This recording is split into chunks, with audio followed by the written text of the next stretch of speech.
Minute पीछे देख वो क्या है।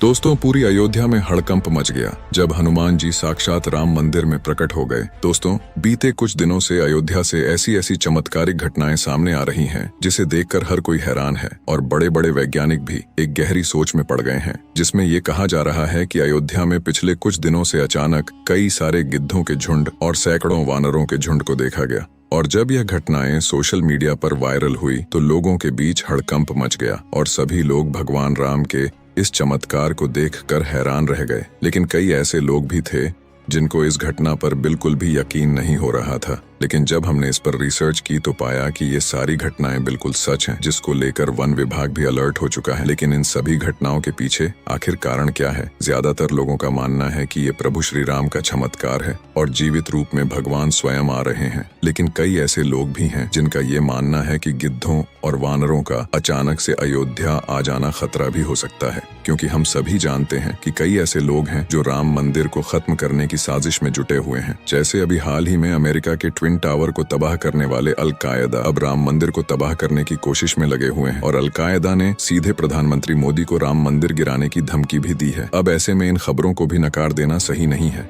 अब जब बात हो रही है कि जीवित रूप में देवता अयोध्या आ रहे हैं, तो इसमें एक और घटना का नाम जुड़ जाता है जो अपने आप में एक बहुत बड़ा चमत्कार है। दोस्तों, क्या आप जानते हैं कि एक बार हनुमान जी स्वयं अयोध्या में प्रकट हो गए थे और फिर जिसके बाद अयोध्या और भारत में ही नहीं बल्कि पूरी दुनिया में इस घटना की चर्चा हुई थी। तो चलिए जानते हैं कि आखिर क्या हुआ था जब अयोध्या में स्वयं प्रकट हो गए बजरंगबली। आखिर कैसे 150 से अधिक एनकाउंटर करने वाले इंस्पेक्टर के भी उड़ गए थे होश, कैसे पाकिस्तान के आतंकवादियों में भी होने लगी थी हनुमान जी की चर्चा, और आखिर क्या हुआ था जब मंडराया था अयोध्या में खतरा, सब कुछ जानेंगे आज की इस वीडियो में। दोस्तों, आगे बढ़ने से पहले अगर आप भी भगवान श्री राम के सच्चे भक्त हैं तो वीडियो को लाइक करके कमेंट में जय श्री राम जरूर लिखिएगा। तो चलिए शुरू करते हैं आज की इस वीडियो को। दोस्तों, आपको बता दें कि इस पूरी घटना पर फिल्म भी बन चुकी है। बात है 1998 की। हर रोज की तरह हनुमानगढ़ी के सामने काफी भीड़ दिखाई दे रही थी। काफी मात्रा में लोग आ रहे थे और भगवान हनुमान के दर्शन कर रहे थे। लेकिन तभी हनुमानगढ़ी वाली गली में एक जीप पुलिस वालों को खड़ी हुई मिलती है। पुलिस वालों को शुरुआत में तो ये लगता है कि शायद कोई व्यक्ति मंदिर में दर्शन करने आया होगा, लेकिन काफी देर बाद भी उस जीप को लेने कोई भी नहीं आता है, जिसके बाद पुलिस उस जीप को वहां से लेकर पुलिस स्टेशन आ जाती है और फिर उस जीप की तलाशी की जाती है। उस जीप के अंदर से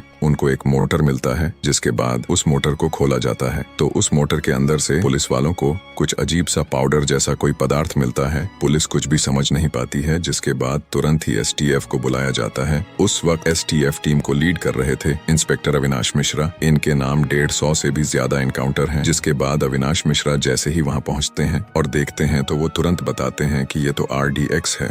एसटीएफ टीम को यह समझते देर नहीं लगती है कि RDX अब पूरी अयोध्या में फैल चुका है, जिसके बाद तुरंत ही पूरी अयोध्या को अलर्ट किया जाता है और पूरी अयोध्या में 1 घंटे के अंदर ही 8 जगहों पर RDX जब्त किया जाता है। यह अपने आप में काफी ज्यादा हैरान कर देने वाली घटना थी। दरअसल यह आतंकवादियों की साजिश थी कि पूरी अयोध्या को एक बार में ही खत्म कर दिया जाए, क्योंकि वो जीप हनुमानगढ़ी से पाई गई थी। इसीलिए पूरी उम्मीद थी कि हनुमानगढ़ी में भी कहीं न कहीं RDX रखा गया है। इसीलिए पूरी STF टीम तुरंत ही हनुमानगढ़ी के आसपास तलाशी करना शुरू कर देती है। लेकिन काफी देर बीत जाने के बाद भी टीम को वहां से कुछ भी नहीं मिलता है। इंस्पेक्टर अविनाश मिश्रा थक हार कर बैठ जाते हैं। लेकिन तभी STF टीम का ही एक सदस्य मंदिर के अंदर से निकलता हुआ दिखाई देता है, लेकिन वो सदस्य STF टीम में कभी था ही नहीं। अविनाश मिश्रा जैसे ही उस व्यक्ति को आवाज देते हैं तो वह अचानक वहां से भागने लगता है। वो व्यक्ति पूरी तरह STF टीम के ही यूनिफॉर्म में था। तुरंत ही टीम उसे दौड़ाकर पकड़ती है।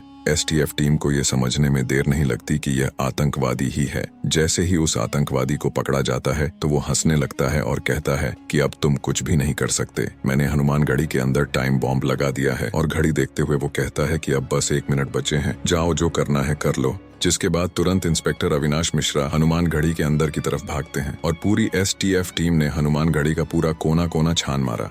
लेकिन उन्हें वहाँ कुछ भी नहीं मिला। अब समय भी मुश्किल से 20 से 30 सेकंड ही बचे थे कि तभी इंस्पेक्टर अविनाश मिश्रा की नजर एक बंदर पर पड़ती है। वह बंदर वाटर कूलर पर बैठा हुआ तारों को काट रहा था। इंस्पेक्टर अविनाश मिश्रा को यह शक हुआ कि वाटर कूलर के शायद कुछ हो सकता है और वो चाहते थे कि यह बंदर उन तारों को छोड़े तो वो जाकर वहाँ पर चेक करें, जिसके बाद वह बंदर वहाँ से भाग जाता है। और फिर तुरंत टीम को लीड कर रहे इंस्पेक्टर अविनाश मिश्रा पास में खड़े बम निरोधक मेंबर को वाटर कूलर की तरफ जाने के लिए कहते हैं। और फिर जैसे ही वह शख्स वाटर कूलर के पास पहुंचता है तो वह जोर से चीखता है और इससे वहां खड़े सभी लोगों का ध्यान वाटर कूलर की तरफ चला जाता है। वह शख्स जोर से चिल्लाकर कहता है कि ये तो टाइम बॉम्ब है, और इसके साथ वह एक बात और कहता है कि अरे सर, ये तो 3 सेकंड पर रुक चुका है। अविनाश मिश्रा को यह समझते देर नहीं लगती कि वह बंदर जिन तारों को काट रहा था वो तार इस टाइम बॉम्ब के ही थे। अविनाश मिश्रा तुरंत उस बंदर को ढूंढने लगते हैं और तभी ढूंढते हुए उनकी नजर हनुमान घड़ी के शिखर पर जाती है, जहां पर एक बंदर